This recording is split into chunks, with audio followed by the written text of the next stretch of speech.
Hello and welcome to another episode of Disney Movie Investigation. If this is your first time watching, welcome to the show. In each episode, we take a look at a movie that is featured on Disney+. On this episode, we are taking a look at a Pixar classic as we take a look at A Bug's Life.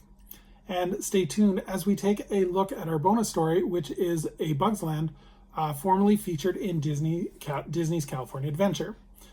And if you are enjoying these videos, I do ask that you please hit that subscribe button. That way you'll be notified with each new episode. But for now, sit back and enjoy this episode of Disney Movie Investigation. So like I said, today we're covering A Bug's Life. This movie was released on November 14th, 1998. It was directed by John Lasseter, and the screenplay was done by Andrew Stanton, Donald McHenry, and Bob Shaw. The production companies was Pixar Animation Studios, and it was distributed by Buena Vista Distribution. The budget for this movie was $120 million, and it did a box office return of $363 million. But let's take a look at the backstory.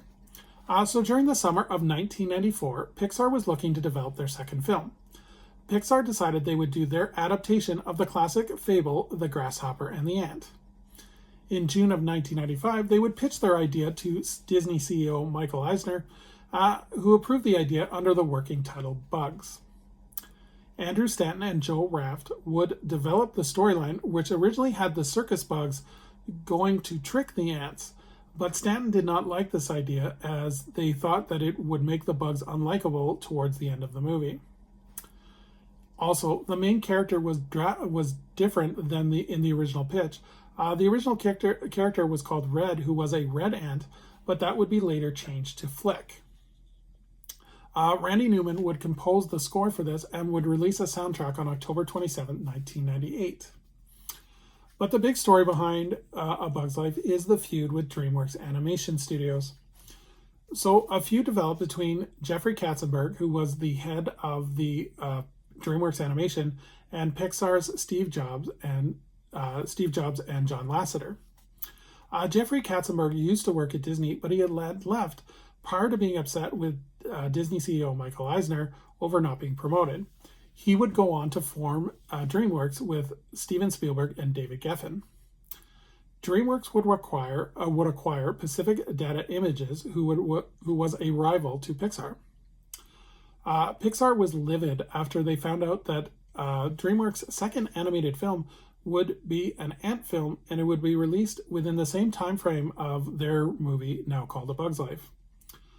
Pixar believes that Katzenberg stole the idea as he had been involved in a story pitch of A Bug's Life prior to him leaving Disney. DreamWorks picture called Antz had a similar story to A Bug's Life, but Antz relied more on verbal humor, while A Bug's Life was more visual humor. Lasseter would call Katzenberg and asked if it was true that he stole the idea, and Katzenberg actually admitted that it was true.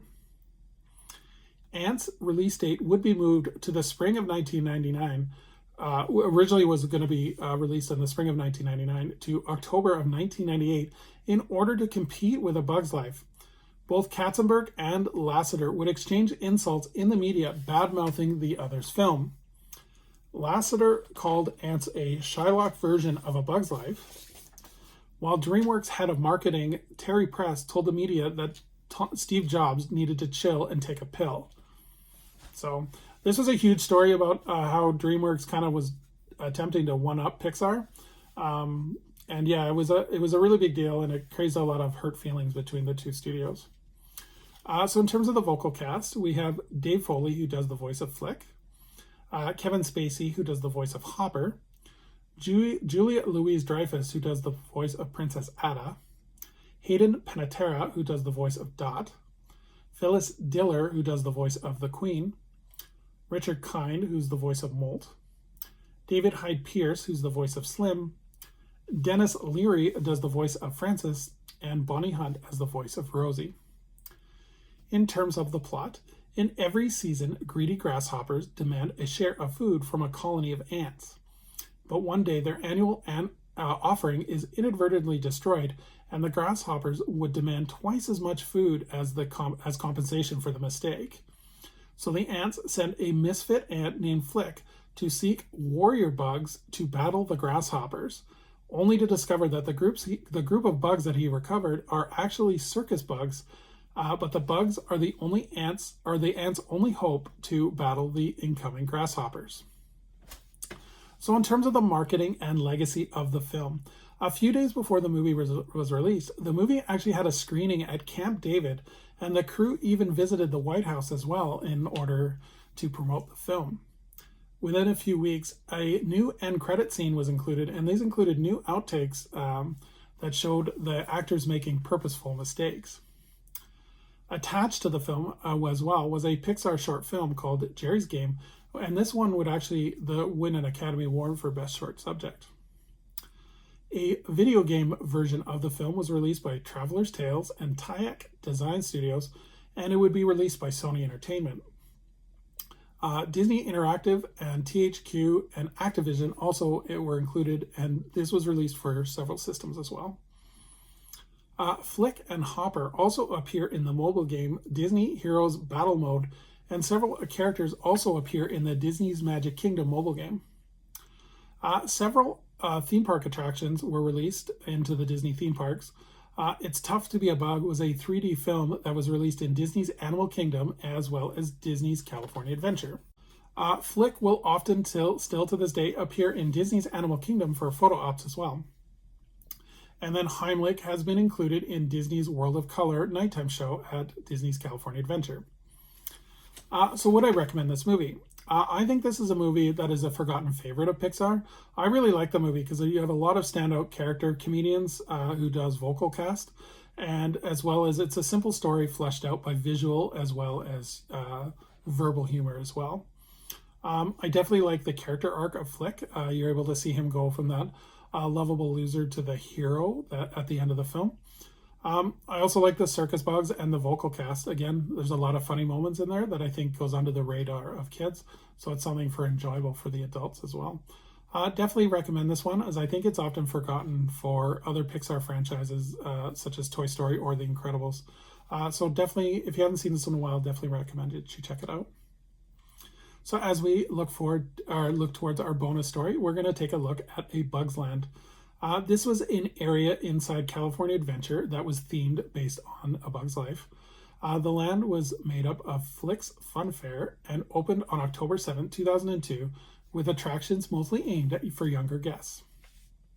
So in terms of the history of the land, when Disney's California Adventure first opened, it featured the 3D film It's Tough to Be a Bug and the Bountiful Valley Farm, where in the Golden State area of the park.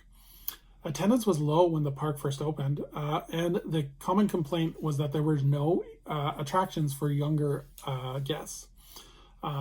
So Flick's Fun Fair was added with a collection of four fun rides and a water play area that focused on younger guests. The storyline was that Flick and the other bugs were inspired to create their own amusement park when California Adventure opened next door. So we'll do a quick in-depth look at the attractions. So the first was Flick's Flyers. This was a spinner ride where guests would ride in Flick-made contraptions from the objects they found around the area. The vehicles appeared to be made from food containers with twigs and leaves and balloons, and guests would ride around a pie plate centerpiece. When this attraction actually closed, you can still ride it today, but it's been rethemed to be Inside Out Emotional Whirlwind, and it was moved to Pixar Pier. Heimlich's Choo Choo Train.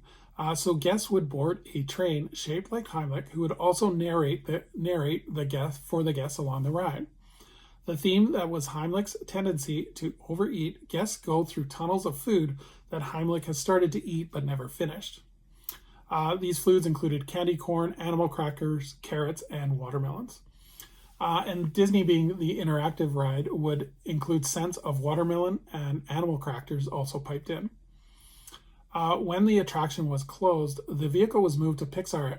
One of the ride vehicles was moved to Pixar Pier in memory of, moved to the Pixar headquarters, not Pixar Pier, in memory of Joe Rant, who was the voice actor of Heimlich, and he unfortunately passed away in 2005. The next ride is the Francis Ladybug Boogie. This is a spinning attraction where guests would board ladybugs and ride in a figure-8 loop. This ride also featured jazz music as well as part of its soundtrack. Princess Dot Puddle Park. This is the water play area that is an oversized garden hose and a giant spigot that sprayed water. And then finally, there is Tuck and Roll's Drive 'em Buggies. This was a bumper car attraction that guests would ride in bug-themed cars where they could bump into guests. So kind of a younger version of the bumper cars. So this attraction land was very popular, but why did it close? On May 20th, 2018, Disney announced that the land would close as the land would be transformed into Avengers Campus. The land would permanently close on September 4th, 2018, and tributes to the land can actually be found in the Avengers Campus. Oversized Christmas lights can be seen in Pym's test kitchen, and a pair of 3D bug eye 3D glasses, which is what you used in It's Tough to Be a Bug, can be seen in the Web Slingers, a Spider-Man attraction. So definitely this area or attractions will be forgotten, but truly missed. And I think it's a shame that it's not there anymore, because this was a kind of an area for younger guests. But I understand also why Avengers needed to go there as well. So thank you so much for joining us here on another episode of Disney Movie Investigation. I would love for anyone to please leave a comment below on what they think of A Bug's Life, as well as if you have any fond memories of Flick's Circus, would love for you to leave a note below as well. So as we look forward to our next episode, we're going to be exploring another Marvel movie as we take a look at the Fantastic Four movie starring Jessica Alba. So until next time, I hope you have a magical day, and we will see you real soon.